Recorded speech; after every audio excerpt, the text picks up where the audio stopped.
Hey, what's up guys, it's Brendan Cyan here with some Apex beginners tips. If you are new to the channel, make sure to subscribe, as I'll be uploading a lot of Apex videos like this one to give you guys some tips, tricks, is to get better and wins with certain characters and certain challenges like shotguns only.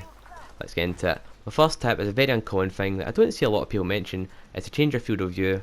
This gives you a wider view on your monitor or TV. You can see more things like enemies or maybe some loot for you to pick up.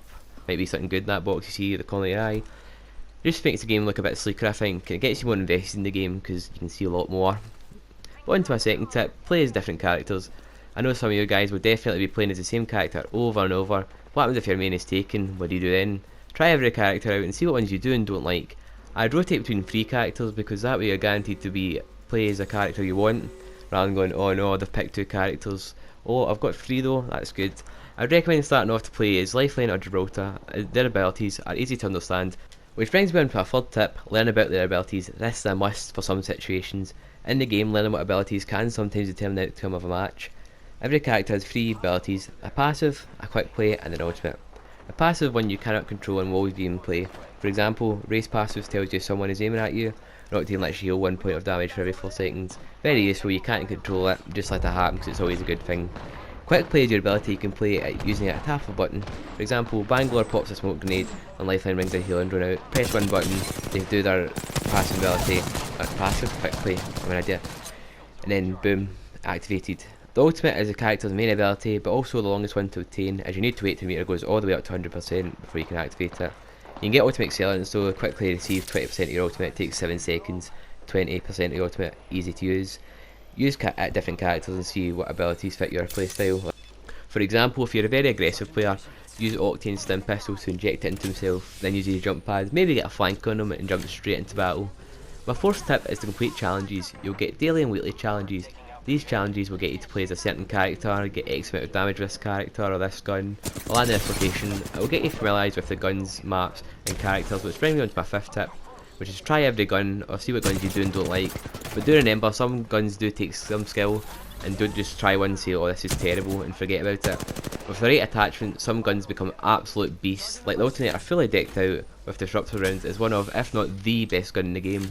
So try every weapon, master aiming with them, and eventually you'll be identifying guns you like, so you can be like straight into a map and be like, oh I like this gun, but not that one. So look out for the particular ones you use. My sixth tip is after you play a few normal games, go into ranked. I know what you're thinking, I'm not ready for ranked yet, but don't worry, ranked here isn't like Siege. It puts you up against opponents of your level, so it makes fights very fair, and it will build your skills and confidence, so that you want to get better and push for that win. This will give you an indication of how well you're progressing as well, as you climb through the ranks. If you keep going up, you can see, oh I'm doing really well, or if you're doing bad, you're like, what can I improve on, and then look at your game footage if you record it, and then say, oh like, okay this is what I need to improve on. My seventh tip is a simple one word, strafe. When you're shooting, always be on the move, left to right, jumping, not crouching, no that makes you a sitting duck, and always be on the move when shooting.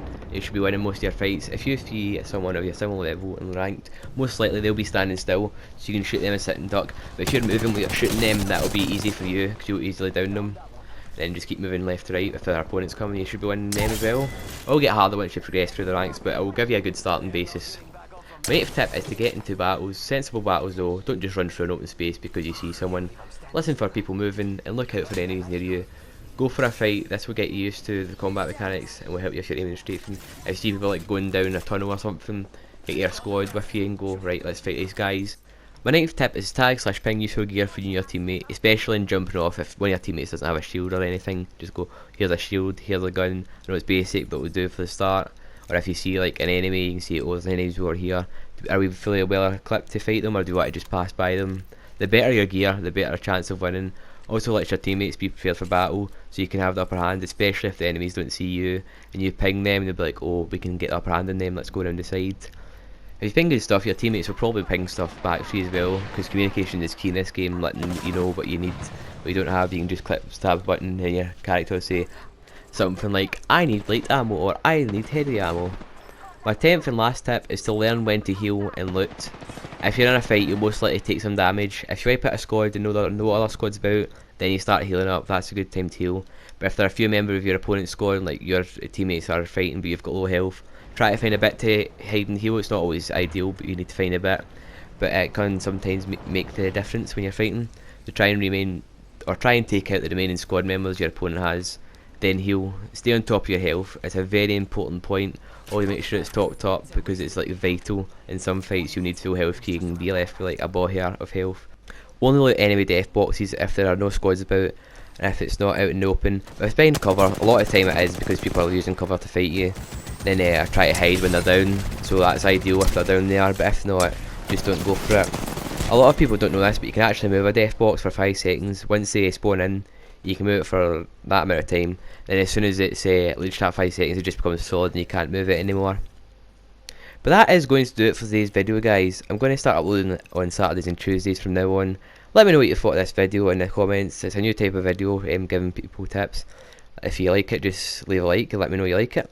If you're new, make sure to obliterate that subscribe button, and I'll catch you in a bit, guys. Peace.